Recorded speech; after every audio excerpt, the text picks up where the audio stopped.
Hello everybody. First of all, thank you so goddamn much for the support. 2 months ago I hit 3,000 subscribers and I did a thank you video. Recently we hit 4,000 subscribers and I was thinking about a video to do to thank you all for reaching 4K, and within 2 days of trying to think of something really funny and something different, we hit 4,500. So I thought, well, that ship's kind of sailed now. I might wait for 5K. So 5K is a nice, good, solid number, halfway to 10K. So, god damn, people, you're amazing. I love you all. I can't believe the progress that we've made and how fast we're growing. Thank you all. Thank you all so much. Now, moving on to the Necromancer. We are doing a starter build for the Necromancer here. Now, what pisses me off about people that do starter builds is when I see full sets, ancient freaking items, or even in some cases primals. Come on guys, come on. It's not a starter build if you've got full freaking sets and if you've got ancient items. That's not when you hit 70. You can't have all that shit when you hit 70. What I have done is I've started pretty much fresh. As you can see, I've got one legendary there, one legendary item. Everything else is just rares. This is the typical kind of setup you'll have. When you hit 70, you'll probably have a few more legendaries equipped. I've only got one here. In a previous video that I did for my Demon Hunter, a starter build as well, I was criticized for using a couple more legendaries. So I'm using one here. I'm using the Witching Hour belt. That is all that I'm using. Paragon points gone. As you can see, they're all reset. 329, 200, 200, 200. Gonski. Paragon points, Gonski. No gems. We're not using any gems. I've transmogrified some gear here just to look like, this pagan satanic kind of dude. There's nothing that we're fair. Are we fair, ladies and gentlemen? There's no hidden advantage here. Paragon points, nothing, okay? This is when you just hit 70 on your Necromancer. What you do want to try and get is a Witching Hour belt. It's actually a huge damage buff. I'm keeping that shit in there. If you get a Witching belt, that's awesome. If you're doing rifting and greater rifting, save your blood shards and just keep rolling belts. Try and get your Witching Hour belt, and that way you can also get other useful belts as well. But Witching Hour is definitely an awesome damage boost when you're first starting out. As you can see here, my Dainty's binding belt, which I'm using for my upcoming Rathmas set. The Witching belt is actually 13.4% extra damage. So damage wise, this kills it. Usually comes with attack speed and critical hit damage. So definitely try and get your Witching Hour. Everything else is just basic yellow shit. We're aiming for intelligence, vitality, and critical hit damage, critical hit chance wherever possible. That's it. No, nothing special going on with gear other than the Witching Hour here. We're going to move on to skills. Very, very, very importantly, the skills. We're using Bone Spikes with Sudden Impact, Corpse Explosion with Bloody Mess. It's going to be bloody. Bone Armor with Vengeful Ornaments. Command Skeletons, Frenzy. Skeletal Mage with Singularity. This guy is our primary damage dealer. Frailty with Scent of Blood. Passive skills we're using: Spreading Malediction, Final Service, Extended Servitude, Overwhelming Essence. And that is it. We've hit 70. We need to do some Nephilim rifting and some greater rifting. Try and get full set items and try and get specific legendaries that we need for specific sets. So I've already got my full Rathmas here. I'm only about one item away from perfecting my Rathmas build, and then I'll do a build video on that, and then set dungeon guides. Everything you can imagine for the Necromancer, I will be doing. So stay tuned to the channel. Don't go anywhere. Now we're pretty much set, ladies and gents. We're going to do a live action example. Let's do a Nephilim Rift real quick. Hopefully it's a great map and it doesn't take too long. But I'm going to do this on Torment 1. You can see up here, Torment 1 handles it really, really easily. And if you can do Torment 1 when you first hit 70, then I'm telling you now, you're doing really well. Don't stress about going any higher. I can do Torment 1 really easily with this build, so should you. Now, if you can go higher, crank it up higher. Just keep in mind, you want to be moving at a pretty steady pace. You don't want to be taking too long clearing your rifts. So if you're taking way too long killing an elite pack, just lower the difficulty. If you're doing Torment 1, then you're doing good. Trust me, those set items will drop. Let's go check this out, boys and girls. Boom! See y'all in the rift. And we are in, just like that, we are in. Now, you got to be careful with your essence here. The reason being the skeletal mage will zap it all. So what you want to do is cast bone armor, do your skeletal charge if you want to, make sure you cast frailty, the curse, and then cast your skeletal mage because he will zap all of your essence. I keep trying to call it, I'm always about to call it mana, but it's not mana, it's essence, alright? It's essence, or your resource.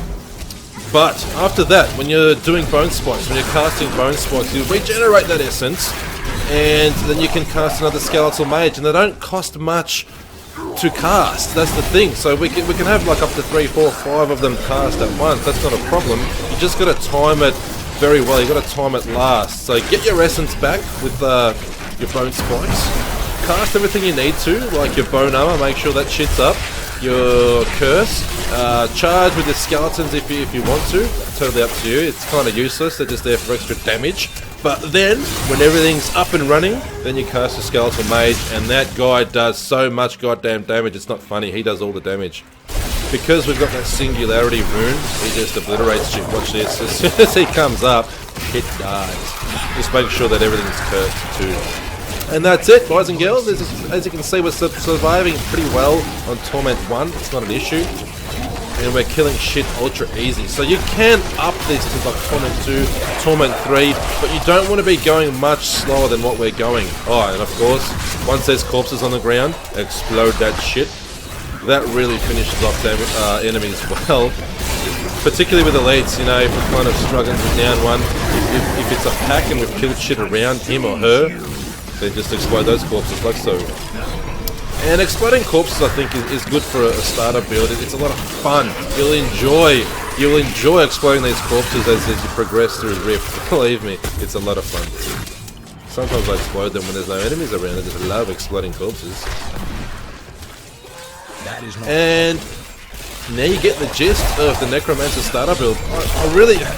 I was dabbling around for a long time trying all sorts of other shit, you know. I can't think of anything better than this. And the thing is, once you move into Rathma's set, which is the first full set that I've received and that I'm working on for a build video, it's a very similar setup. It's actually a very similar setup. We're using our skeletal mage for sure, and we're also using our charging skeletons there. We're not using corpse explosion with it, but anyway, we'll talk about more of that when that video comes out. That'll be coming out real soon. I'm only gonna have to farm, I think, one more item that I saw that I really want, and that's a ring, which will actually help you, which actually makes you cast 2 skeletal mages at once. That's gonna be so damn OP. Because you can pretty much, you know, regenerate enough essence within seconds and cast a second time, and then you'll have 4 skeletal mages up. Man, like right now I got 1 and he's pretty much demolishing everything. Imagine having 4 up, so it's really good. Can't wait. I've got my volume up a bit too loud in my headphones. Can't hear my own voice. Very weird. Strange sensations. So I was going to cut this gameplay, but it looks like we're moving quick enough. I don't want anyone to think that there's any camera tricks going on, so I'm just going to keep going. I'm going to finish off the rift. Movement speed's a bit of an issue. Definitely something I want to work on in the future. He's moving a bit slow. I don't like moving slow. You know, being used to playing a Demon Hunter as a main and bolting everywhere every couple of seconds, this is a big difference. It's a lot slower. I'm used to, you know, fast-paced action. But other than that, I think this would be a very OP way to start your Necromancer, ladies and gents. If you think of anything better, let me know in the comments below. You know, that's the beauty about Diablo 3. You can never really be right or wrong. There's always something better for individual people. You know, everyone's playstyle's a bit different and people prefer different things. It also depends what items you get along the way. You know, you might get some legendaries that really boost damage on certain abilities and skills, and then you take advantage of that. But this is just like rares only. If you've just got yellow items equipped in your armor slots, then this is the way to go, I think. Good map. We scored a good map, ladies and gents. Elites everywhere. As you can see, I haven't gotten into trouble not once yet, not once. Another pack. So the Rift Guardian will be coming up real soon. Thank you so much for sticking it out, ladies and gents. I didn't mean to have my gameplay example going so long here, but why not? No camera tricks. We're doing the whole Rift here, boys, girls, ladies, gents. You know, I had an unhappy person in my comments saying that some people out there that play Diablo are older than myself that watch my videos, and I shouldn't call you boys and girls. So my apologies to everyone that's older than me. Must be pretty old though if you're older than me. Nah, just kidding. Love you all. If I say boys and girls, it's just referring to your individual sex, not, you know, your age groups. Ladies and gentlemen, boys and girls, children of all ages, you know, everyone is welcome to watch Banning 13. Sometimes I swear a little bit, I'm sorry.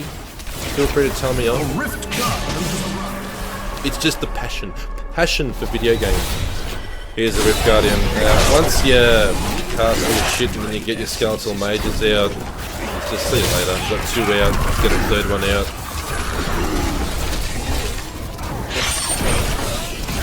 Don't really need a 3rd one. See ya, man cover. So, judging by the way we downed the Rift Guardian there, I think Torment 1 is probably the way to go. You know, he wasn't down too quickly. We haven't got the best items equipped. I think that I would stick to Torment 1 if this was my current setup, so you should do the same. But test it out with other Torment difficulties, and then let me know in the comments below what Torment you can play on with this setup. Thank you everybody for watching, and once again, thank you so much for your support. We're going to reach 5k soon, and I'm definitely going to do a thank you video for that. It's a nice number, halfway to 10k. I never thought I'd make it to 10k, but thanks to you all, it looks like it's actually going to be possible. I love you all. Please stay tuned to the channel. Subscribe if you want. I don't mind. But if you like me, if you like watching this ugly mug, you know where the button is.